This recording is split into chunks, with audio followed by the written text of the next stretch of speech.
এবার আমি গ্রেট করা গাজরগুলো দিয়ে দেবো।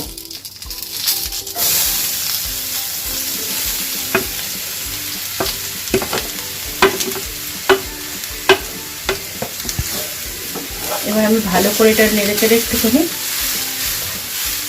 ভাজা ভাজা করে নেব। আমার এটা 3-4 মিনিট কুক করা হয়ে গেছে।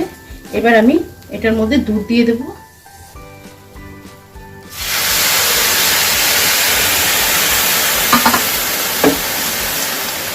দুধ দিয়ে এবার আমি ফ্লেমটাকে একটু লো টু মিডিয়াম রেখে এটাকে আমি একটু কুক হতে দেবো আবার 2-3 মিনিট।